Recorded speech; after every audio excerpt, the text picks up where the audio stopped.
So I got ready to do this video like 2 hours ago, and just as I was about to start, my flatmate came home, had a shower and made dinner and loads of noise, and I was like, okay then. Welcome back to the channel with no consistent intro. I'm a good thing and you'll never have too much of me. But today's topic is having too much of a good thing. Marvel just released their trailer for Black Panther Wakanda Forever, and I'll admit I did get goosebumps. Chicken skin if you're French. But there's a bit of an elephant in the room with Marvel at the moment, and it's that it's not exciting anymore. People have been talking about Marvel fatigue for the last few years, and certainly recently with Thor, whatever it's called, and Doctor Strange Madness thing, people are coming out and saying, it was alright. So I want to look into what is having too much of a good thing, and how do we move towards having enough of a good thing? How do we Goldilocks this situation? Marvel movies dominated cinema over the last decade. They came in whips a-blazing. I worked in a cinema when Avengers came out, and it was a huge deal. Superhero movies hadn't been this fun in such a long time. Other superhero movies had felt too kitschy, or they were quite dark and moody, or they just weren't for all audiences. Even Marvel released a Hulk movie that didn't hit the mark. But it was just one flop, not a flop era. And sometimes after the hardest flop comes the biggest slay.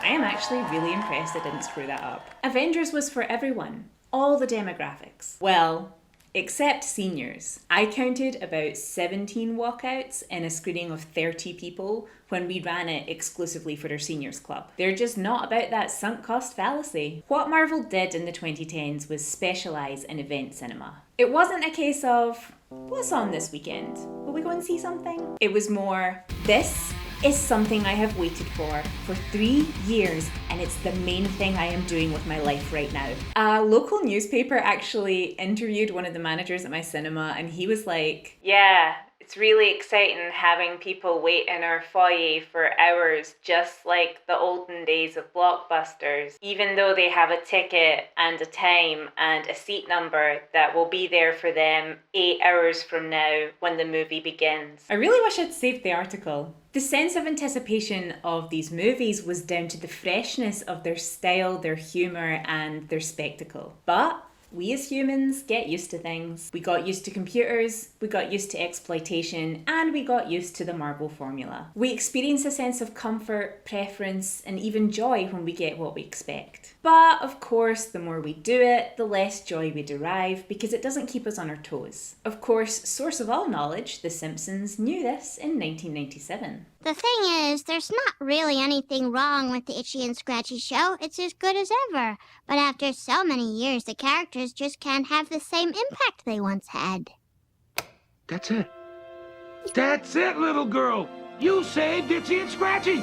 Please sign these papers indicating that you did not save Itchy and Scratch. Not only is there less thrill from seeing the same thing play out over and over again, but we're also exposed to it more and more. 10 years ago, Marvel was releasing around 2 films per year. Now we're looking at a new movie every 2 to 3 months, with TV series in between. It's a lot to keep up with, and it leaves people like myself to just fall off the wagon. And those who do keep up are reporting that they feel less engaged. It doesn't help that movie times in general are getting much longer, causing people to physically feel tired whilst at the cinema.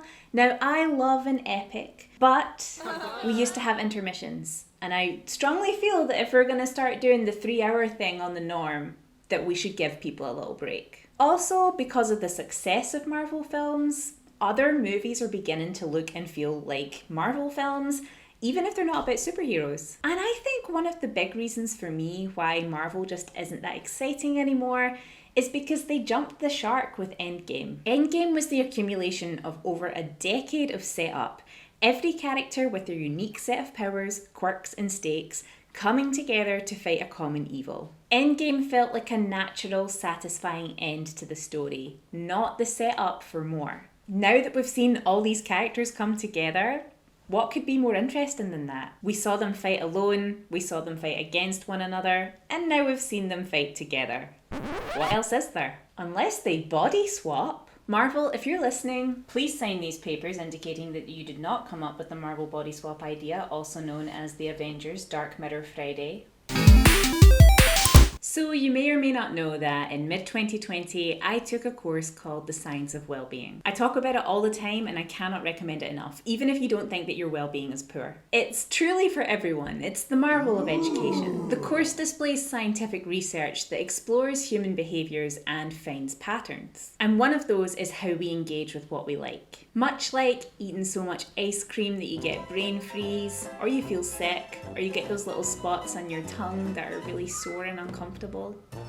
When we do something that we like over and over again, we become desensitized to the benefit. The little package of serotonin that our brain delivers to us begins to get smaller and smaller until it's unnoticeable or not there at all. So the more Marvel I see in succession, the less joy I get from it. As part of the coursework, we would practice savouring and we would write down our findings about it. So taking something that we enjoy doing or enjoy engaging with and not doing it all at once, saving some of it for later. If I had a bar of chocolate, I would eat half now and save half for later. And that means that you get 2 hits of happiness neurotransmitter at different times, therefore increasing the frequency of your happiness. So if it were a Marvel film, it's not necessarily that you have to watch half of a film and come back to the rest later. Although, intermissions, I'm just saying.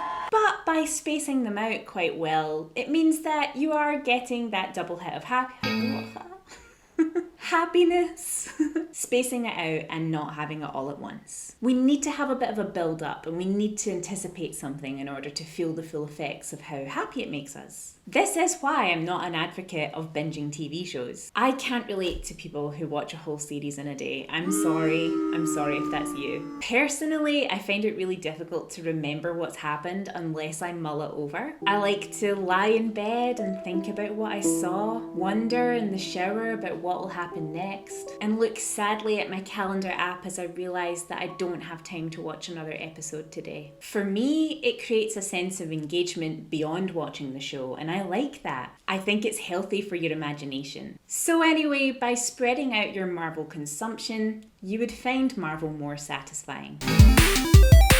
So not only are audiences feeling exhausted by the volume and the rate of Marvel movies, but other filmmakers have dismissed them in terms of art. I frequently ask people how they feel about Martin Scorsese's comments that watching a Marvel movie is more like going to a theme park than engaging in cinema. I'm such a fun conversationalist. I think it's an interesting conversation to have because we live in an age where visual media and entertainment takes many forms. When you watch a TikTok, is that cinema? When you watch a YouTube video, is that TV? I think the answer is personal, and although Marvel started out for everyone, we don't live in that world anymore. In 2012, when the Avengers came out, I would watch broadcast television and go to the cinema and see movies, and that was pretty much my media diet. Now, I don't watch broadcast TV at all. I exclusively watch things on on-demand services. I also mostly watch YouTube channels and spend time on TikTok for entertainment. I still love cinema, but it fits into my viewing habits differently now. But back to the future. See what I did there? There is a similar tale of woe going on in the drag world. You may know that RuPaul Charles has an empire of TV shows about drag. The main show, Drag Race, has so many international versions, all-stars versions, celebrity versions, and more that viewers are beginning to feel overwhelmed. The difference here is that you don't have to watch them all. It's not like you wouldn't be able to understand Drag Race UK if you weren't watching Drag Race España. You just choose which ones you want to follow. And I feel like Marvel might want to take a page out of this book. Borrow a makeup brush out of this kit. Snatch a wig out of this workroom. They could embrace that the audience is splitting off into little pools and make the media work for each of them, not all of them. They could also make films that can be enjoyed on their own, without prior knowledge or cross-referencing. I read that in the comic books after Endgame, the writers established a reset, basically going back to level 1 so that we weren't experiencing the slump after a life-changing event. And as you know, I think culture is a pendulum. In the 50s and 60s, Hollywood was making massive scale, big budget ensemble epics and musicals. And then through changing culture, the demolishing of the Hays Code, and the rise of subcultures, we swung to a more experimental place that birthed the blockbuster. And I think we're going to swing away from the overly green-screened spectacle into a more stripped back, internal conflict-led, cathartic experience in cinema. My arms really did a lot of work there to convey that point, but I hope that this does happen because it's so important to culture. Marvel has made a huge impact on the world and I hope it stays positive. But whatever happens, leave some chocolate for yourself later, you'll thank me. What do you think about Marvel fatigue? Submit your thoughts in the form of a short experimental silent film using interpretational movement and abstract imagery. I'll know what you're getting at. See you next time!